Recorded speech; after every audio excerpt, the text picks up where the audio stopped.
Hey everybody, Tactic Angel here, back on the PlayStation 4, playing some World of Warships Legends. Today we're going to be taking a short look actually, at the USS Charleston. Though this will be a brief video, I'll still be going down the normal sorts of stuff. So first some history, then we're going to hit some analysis, the stats, and finally finish off with a bit of gameplay. The USS Charleston was the last of the 3 St. Louis class protected cruisers built for the United States Navy in the early 20th century. Laid down on January 1902 and launched in January 1904, she entered service in October of 1905. The Charleston began her career by chauffeuring the Secretary of State around South America before entering dock for refit. When she re-entered service, the Charleston became the flagship of the 3rd Squadron of the Pacific Fleet, and then, later, the flagship of the Asiatic Fleet. But by the time that World War I began, she had already been rotated into the reserve. After America's entry into World War I, the Charleston was reactivated to perform escort missions for convoys alongside the Royal Navy and serving as a troop transport, bringing American doughboys to France and returning combat veterans. Following the war, the Charleston returned to America to be placed into reduced commission until she was finally taken out of the fleet in 1923. She was sold for scrap just a few years later in March of 1930. So the Charleston is currently available to PlayStation Plus users as a free ship like the Mikasa and the Campbelltown before it. I suspect the ship will eventually be sold to the general public or given away on Xbox, as both the Mikasa and Campbelltown have before it. As far as the Campbelltown, it is a premium ship, so on paper it has slightly better earning potential than the St. Louis, and particularly next to the Mikasa and Campbelltown, she's actually not a bad ship. She is equal to or inferior to the St. Louis in pretty much every way, but not so bad as to be really difficult to actually play for fun. So naturally, if you can obtain the Charleston for free, I would highly suggest that you do that. And if you want to spend money on a Tier 2 premium ship, then this is probably the most competitive of the ships that exist, at least right now in the game. That said, you can't really do a lot with Tier 2 premium ships, so just take that under consideration. For comparison purposes, we'll be looking at the Charleston versus the St. Louis, and this should be pretty quick in terms of a rundown because these two are, as you would expect, extremely similar. While we're looking at these stats, my commander for both of these is going to be Norman Scott, who you can see here, though keep in mind that due to this being a low tier ship, not all of the abilities that you see on your commander are actually going to translate to the ship's performance to keep you seal clubbers at bay, at least a little bit. So when we start, we're going to be looking at survivability. Both of these ships have 29,500 hit points when fully upgraded, and you're looking at 6 to 102 millimeters of armor. This is exactly the same between both of these ships. So the Charleston, similar to the St. Louis, is a pretty tough cookie, particularly when it comes to citadeling her with anything shy of Tier 3 battleship guns. As we move into artillery, both of these ships are armed with 14x1 152mm guns. The Charleston's range is about 1 kilometer lower, and it has 1 extra second on its reload. Other than that, all of these stats are exactly the same, which is why the Charleston actually comes in at an artillery rating 1 less than the St. Louis, as far as I can tell. Both of the ships have pretty terrible AA. Doesn't really matter, not any aircraft carriers in the game, but they both have this 8x1 8mm gun.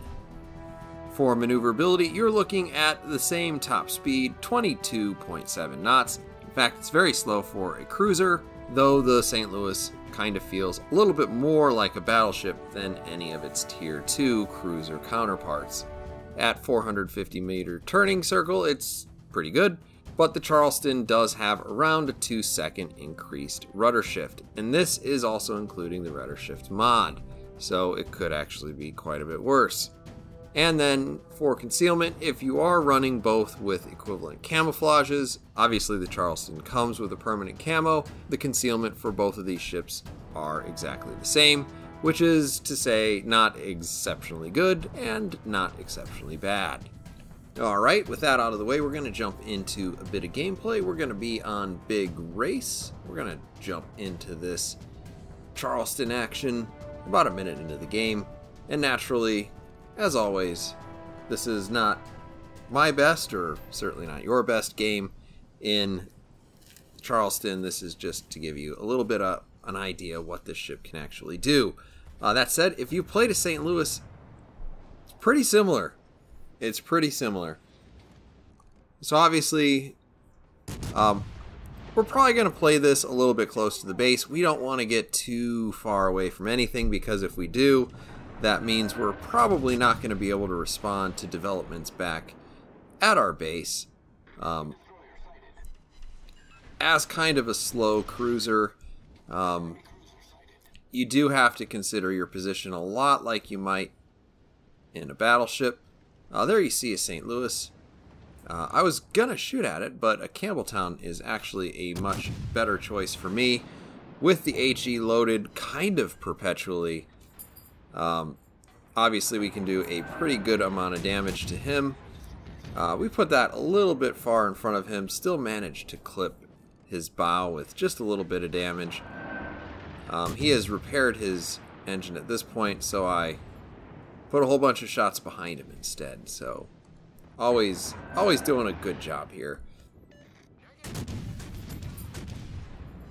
But now that we've kind of figured out about what the speed he's driving at, he is again slowing down. We don't quite lead him as much as last time. We're landing several shots, and he's pretty well on his way to Davy Jones' locker. There we go. We actually do manage to get the last couple of hits in on him. Get the kill. We have a choice of slowing down and trying to engage that destroyer behind us. There's also a destroyer in front of us. So, you know, we're just blessed with so many riches. I mean, it's an embarrassment of riches, really. I am kind of joking a little bit there, but the St. Louis has a ton of guns. I think we said it had 14. Same thing with the Campbelltown. Nope. Same thing with the Charleston. And so pretty much no matter what you're looking at, you're going to have guns shooting at it, or at least capable of shooting at it. Looks like that Clemson in front of me decided he wanted to draw my attention a little bit more than I wanted to actually go looking for him. JC's up there providing some spots on that enemy, so we continue to get some hits in on him. Not a whole lot of damage so far. We've got some incapacitations, some other fun, some pretty slick dodging there by a veteran player in a tier 2 game. So what are you going to do? I don't remember the exact circumstances of this. I don't think I was begging to club seals, but I do try to play a good number of these games before I put a video out, just so I'm not kind of giving you guys first impressions with just a couple of games under my belt, which aren't necessarily representative. So as you see, we continue to shoot the HE. We managed to catch a couple of fires on that Kaiser. That's exactly what we want to do, because the Kaiser is something we're not going to be able to do a lot of damage to with AP. With this Clemson here in front of us, obviously destroyers just shoot HE all day. In spite of kind of the slow speed and, you know, average maneuverability, you might say, we do manage to turn pretty well in front of that Clemson, so he misses by a pretty significant margin with those torpedoes. We're still not out of the woods, even with 2 kills, 33,000 damage under our belt. We have 5 on 5 left. Now, this may seem like a strange choice, but you should really consider not knocking out JC's front torpedoes, because if you do that, then he has nothing left to live for. So he uses his last torpedo, rams that St. Louis, takes him out of the game. Unfortunately, that puts us down a ship. So here we go. We're still going to have to contribute. Thinking, maybe do we want to capture the base? It's probably not going to work out. The answer is yes. We would love to always capture the base, but we're just too slow to do that. So in this case, we do kind of have to turn in, think more about what's going to happen if we do take ourselves out of the battle, put ourselves behind an island, and try to just win on the capture points. I suspect that's just not going to work. We've got a destroyer in the backfield, we've got this Kaiser out there, and we've also got another St. Louis. Still using that HE cruise control for awesome. We have clearly noticed that this Valkyrie came all the way back to say hi to us. Now this isn't great because obviously we are a cruiser, bordering on battleship levels of sort of speed and maneuverability. But thankfully we're just maneuverable enough to bait the shot. Those torpedoes all pass on our starboard side, and now we are shooting him up with those 152s. Managed to secure our third kill. Now, since I don't think anybody else has me on the top of their mind, I do go ahead and put out the one fire, just so that I'm not losing HP needlessly. And I'm not going to immediately open fire on that Kaiser. It looks like he's taken care of in terms of resetting the cap, but once he starts engaging another ship, the chances that he's really going to pay a lot of attention to me at this sort of range is pretty low. So I decide we are going to go ahead and throw some shots out there, continue to help with whittling him down, while we move towards that last cruiser on the enemy team. And like I said, I know that that's a St. Louis just because I've seen this before. I was there.